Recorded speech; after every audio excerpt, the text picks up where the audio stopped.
Hello दोस्तों, कैसे हैं आप? आशा करता हूं कि आप सभी लोग अच्छे होंगे। तो दोस्तों, इस वीडियो में हम आपके लिए लेकर आए हैं डॉक्टर मनोहरे की बुक से प्रश्नावली 1A का सॉल्यूशन। तो चलिए दोस्तों, आपका ज़्यादा समय ना लेते हुए शुरू करते हैं आज का टॉपिक।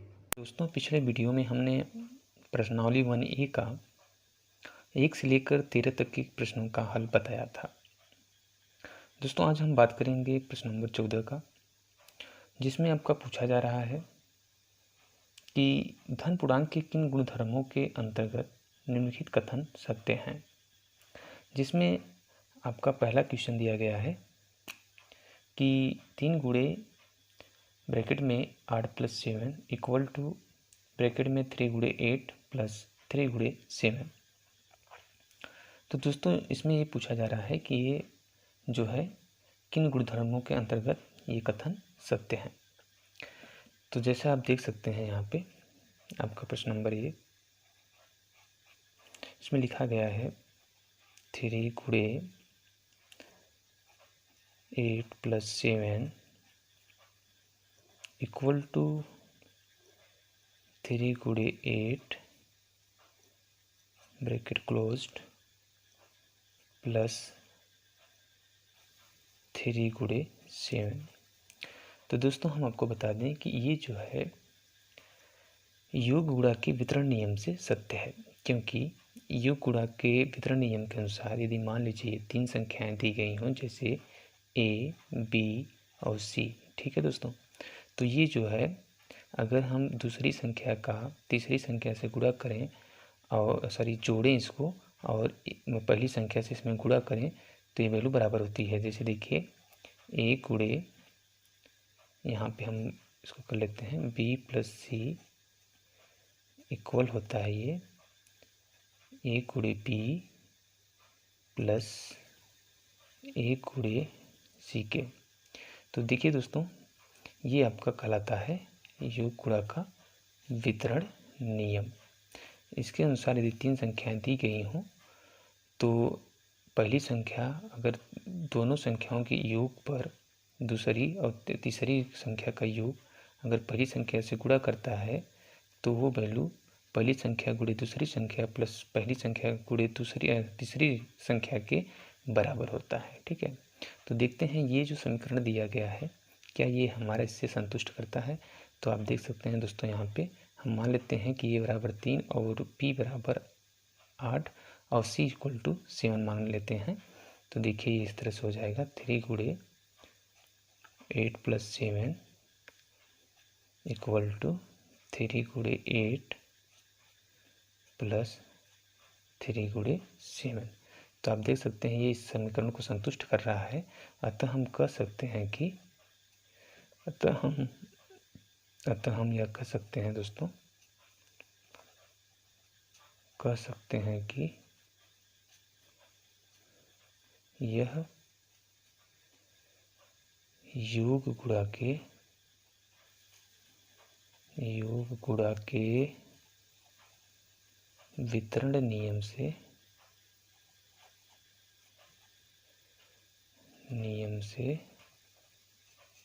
सत्य है।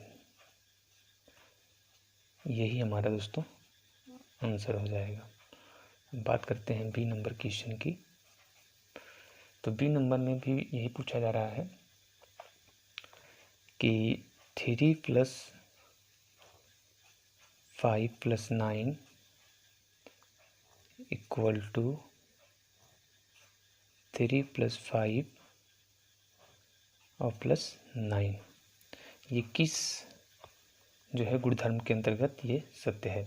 तो दोस्तों, इसमें हम जानते हैं कि जो है ये साहचर्य नियम के अंतर्गत ये सत्य है, क्योंकि दोस्तों हम आपको बता दें जो साहचर्य नियम है वो ये कहलाता है कि यदि मान लीजिए 3 संख्याएं दी गई हों ए, बी और सी, ठीक है, तो इसमें क्या होता है कि ये और प्लस दूसरी संख्या प्लस तीसरी संख्या इक्वल होता है दोस्तों ए प्लस बी ब्रैकेट में पहली संख्या और ये दूसरी संख्या बी हो गई और प्लस सी के, तो इसके बराबर होता है। अब इसमें हम अगर इस समीकरण में ये मान जो है रखें तो देखिए दोस्तों ये इसके बराबर हो जाएगा। तो इस प्रकार हम देखते हैं कि जो योग का साहचर्य नियम होता है वो ये कहलाता है कि अगर कोई संख्या है आपका, जैसे ए बी सी 3 संख्याएं हैं और ए को जो है ए का हम प्लस करें ब्रैकेट में बी प्लस सी को, और यहाँ पे ए प्लस बी को अगर हम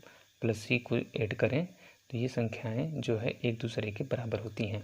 तो इसमें हम देखते हैं कि क्या ये जो मान दिया गया है क्या इस समीकरण को सेटिस्फाइड करता है। तो देखिए दोस्तों ये हम लिखते हैं 3, हम मान लेते हैं कि a इक्वल टू 3 हो गया, और b की जगह पर हम रख देते हैं 5 प्लस सी की जगह पर हम रख देते हैं 9,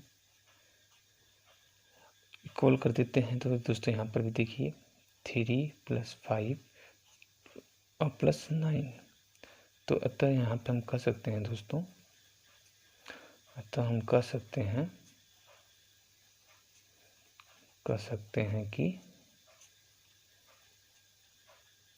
यह योग की साहचर्य नियम का पालन करता है। तो ये जो है कथन जो है इसके इस नियम के तहत जो है दोस्तों ये क्या हो जाएगा, सत्य हो जाएगा। ठीक है, तो योग साहचर्य के नियम के अंतर्गत ये सत्य है, यही हमारा जो है आंसर हो जाएगा। आइए बात करते हैं क्वेश्चन नंबर सी की। सी नंबर क्वेश्चन में दिया गया है कि 3 गुणे 2 इक्वल टू 2 गुणे 3 किन गुणधर्मों के अंतर्गत यह कथन सत्य है। तो यहाँ पे देखिए दोस्तों दिया गया है 3 गुणे 2 इक्वल टू 2 गुणे 3। तो दोस्तों हम आपको बता दें कि यह जो है हमारा गुणन के क्रम विनिमय के नियम के अंतर्गत ये सत्य है, क्योंकि जो गुणन का क्रम विनिमय नियम होता है दोस्तों वो होता है a गुणे बी इक्वल टू बी गुणे ए के। तो ये होता है हमारा जो है गुणन का क्रम विनिमय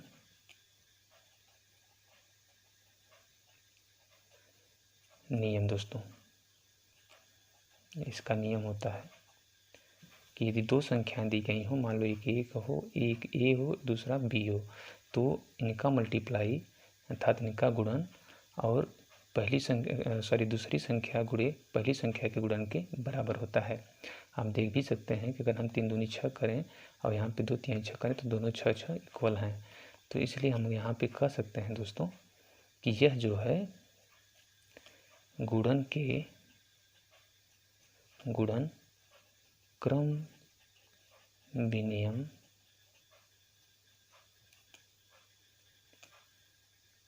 के नियम से सत्य है। तो ये दोस्तों हमारा आंसर हो जाएगा। आइए बात करते हैं अब डी क्वेश्चन की। तो डी में दोस्तों पूछा जा रहा है कि 3 गुणे 5 इक्वल टू ए गुणे 5, ठीक है, हो तो जहाँ पर दिया गया है दोस्तों ए इक्वल टू 3। तो देखिए हम आपको दोस्तों ये बता दें कि ये जो है आपका निरसन नियम का पालन करता है, क्योंकि दोस्तों निरसन नियम के अंतर्गत हम जानते हैं कि यदि कोई संख्या मान लो 2 संख्या दी गई हो, जैसे एक ए हो और दूसरा क्या हो बी हो, तो दोस्तों यहाँ पर अगर हम इन दोनों का मल्टीप्लाई और इक्वल करके इन दोनों का पुनः मल्टीप्लाई करें तो ये एक दूसरे के बराबर होती हैं। तो देखिए जैसे दोस्तों यहाँ पर भी इसी तरह से दिया गया है, बशर्ते यहाँ पर ए की जगह पर ए इक्वल करके 3 दे दिया गया है, जबकि चीज़ें वही लिखी गई हैं। अगर हम यहाँ पे मान रखते हैं कि 3 गुणे 5 इक्वल टू, अब ये बराबर यहाँ पे दिया गया है 3, तो यहाँ पे अगर 3 का वैल्यू यहाँ पे पुट कर देते हैं तो ये भी लिखा गया है 3 गुणे 5। तो अतः दोस्तों देख रहे हैं कि ये जो है हमारा इस जो है नियम से मैच कर रहा है, और ये जो है मैच कर रहा है दोस्तों, और ये जो है निरसन के नियम का, ये जो है आपका निरसन नियम कहलाता है कि दो संख्याओं का गुणन और पुनः उन्हीं संख्याओं का गुणन एक दूसरे के बराबर होते हैं। तो ये दोस्तों ये आपका निरसन नियम है। तो हम यहाँ पे कह सकते हैं कि यह जो है निरसन नियम के निरसन नियम के अंतर्गत या निरसन नियम से या निरसन नियम से सत्य है। तो दोस्तों यही हमारा जो है आंसर हो जाएगा। आइए दोस्तों हम बात करते हैं क्वेश्चन नंबर 15 की। तो दोस्तों इसमें दिया गया है आपका कि संख्या रेखा पर -5 -2 -5 -2 0 1 to 5 को जो है दर्शाइए। तो दोस्तों इसको हमको संख्या रेखा पे दर्शाना है। तो इसके लिए आपको करना क्या होगा, यहाँ पे जो है आपको एक लाइनिंग खींचनी होगी दोस्तों। इस तरह से आप एक लाइनिंग खींच लीजिए। अब यहाँ पे दोस्तों हम मान लेते हैं कि आपका यहाँ पे 0 है, जिसको हम मूल बिंदु बोलते हैं। इस 0 के दोस्तों दाईं तरफ आपका धनात्मक होता है और 0 के बाईं तरफ आपका ऋणात्मक होता है। माने जो भी संख्याएं इधर लिखी जाएंगी वो ऋणात्मक होंगी और इस साइड की जितनी भी संख्याएं लिखी जाएंगी वो धनात्मक होंगी। तो दोस्तों यहाँ पे पूछा जा रहा है, जैसे मान लीजिए हम यहाँ पे लिख लेते हैं पहले। तो यहाँ पे हम इसको 1 इकाई 2 इकाई 3 इकाई 4 इकाई और ये आपका 5 इकाई 6 इकाई हो गया। उसी तरह से हम इधर भी लाइन खींच लेते हैं। 1 इकाई 2 3 4 5 और ये 6 हो गया। ठीक है दोस्तों, आप इसको कितना भी बढ़ा सकते हैं घटा सकते हैं, आपके ऊपर डिपेंड करता है। तो जैसे यहाँ पे पूछा गया है कि 0 को दिखाना है, उसके बाद जो है आपका 1 2 और 5 को। तो देख रहे हैं दोस्तों 0 जो है आपका यहाँ पे है। ठीक है, तो यहाँ पर हम लिख लेते हैं इसको 0 1 2 3 4 5 और ये 6 हो गया। उसी तरह से यहाँ भी लिख सकते हैं दोस्तों, लेकिन यहाँ पे जो संख्या होगी वो माइनस में होगी। ठीक है, तो यहाँ पर हो जाएगा -1 -2 -3 -4 और ये हो जाएगा -5, ये हो जाएगा -6। ठीक, अब देखिए यहाँ पे क्या करना है कि हमको बोला जा रहा है कि 0 को जो है संख्या रेखा पे दर्शाइए, 1 2 5 को दर्शाइए। तो देखिए 0 को हम लिख देते हैं यहाँ पे, हम कोई भी वैल्यू यहाँ पे मान लेते हैं। जैसे इसको हम लिख लेते हैं दोस्तों कि ये क्या है आपका O है। ठीक है, उसी तरह से फिर 1 को दर्शाना है, तो यहाँ पे 1 है, इसके ठीक ऊपर हम लिख देंगे, इसको एक नाम दे देते हैं कि ये यहाँ की जो वैल्यू है वो हो जाएगा दोस्तों P। ठीक है, OP हो गया। और फिर हमको दिखाना है 5 को। तो 5 कहाँ पे है दोस्तों, यहाँ पे है। तो OP और यहाँ पे क्या हो जाएगा, ये आपका हो जाएगा Q। तो इस तरह से दोस्तों आप इसको संख्या रेखा पे दर्शा सकते हैं। ठीक है, और यहाँ पे जो 2 है इसको हम लिख देंगे OP, सॉरी यहाँ पे Q लिखना चाहिए था और यहाँ पे आपका हो जाएगा ये R। ठीक है दोस्तों, इसको R कर लेते हैं। यहाँ पे आप कुछ भी मान सकते हैं, ABCD भी मान सकते हैं, जो आपको अच्छा लगे वो आप मान सकते हैं। ठीक, अब उसी तरह से यहाँ पर भी दर्शाना है। तो यहाँ पे दिख रहा है -2 है, तो इसको हम मान लेते हैं दोस्तों कि ये आपका हो जाएगा A। और इसी तरह से -5 को दर्शा देंगे, यहाँ पे है, तो यहाँ पर हो जाएगा मान लीजिए ये आपका B। तो इस तरह से दोस्तों आप संख्या रेखा पे जो है दर्शाएंगे इसको, और यही आपका जो है आंसर हो जाएगा। ठीक है दोस्तों, आज की वीडियो में बस इतना ही। उम्मीद करते हैं वीडियो आपको पसंद आया होगा और आपको कुछ नया सीखने को ज़रूर मिला होगा। तो दोस्तों अगर ये वीडियो आपको पसंद आया हो तो इसे लाइक करें, और अगर आप चैनल पर नए हैं तो चैनल को सब्सक्राइब करें और बेल आइकन को प्रेस करना बिल्कुल भी ना भूलें, ताकि हमारे द्वारा अपलोड किए हुए लेटेस्ट वीडियो के नोटिफिकेशन आपको सबसे पहले मिल सके। तो चलिए दोस्तों, मिलते हैं नेक्स्ट वीडियो में अगले चैप्टर के साथ। तब तक के लिए आप सभी लोग स्वस्थ रहें, मस्त रहें और व्यस्त रहें। इसी शुभकामना के साथ आपसे फिर से होगी मुलाकात। तब तक के लिए दीजिए इजाज़त। Bye bye, take care and जय हिंद।